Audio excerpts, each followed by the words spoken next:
ശേഷം നിങ്ങൾക്ക് ചെയ്യേണ്ടത് ഇത്രമാത്രം. ലൈക്ക് നിങ്ങളുടെ ജീവിതത്തിൽ ഹാപ്പി ഈവൻറ്റ് എന്തെങ്കിലും ഉണ്ടായിട്ടുണ്ടാവുമല്ലോ, ആ ഒരു ഹാപ്പി ഈവൻറ്റ് ചിന്തിക്കുക, ഇമാജിൻ ചെയ്യുക.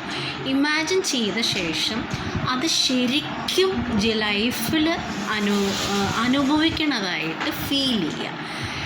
അത് കഴിഞ്ഞിട്ട് കുറച്ചൊരു ഗ്യാപ്പ് ഇട്ടിട്ട് നിങ്ങളുടെ മൈൻഡിനെ relax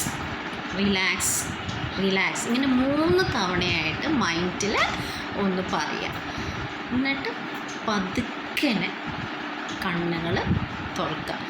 so let me know through your comment how you feel. എങ്ങനെ നിങ്ങൾക്ക് ഫീൽ ചെയ്തു ഇതിനെ, ഈ ഒരു ഇമാജിനേഷൻ ചെയ്ത ശേഷം എങ്ങനെ ഫീൽ ചെയ്തു എന്ന് ലെറ്റ് മീ നോ.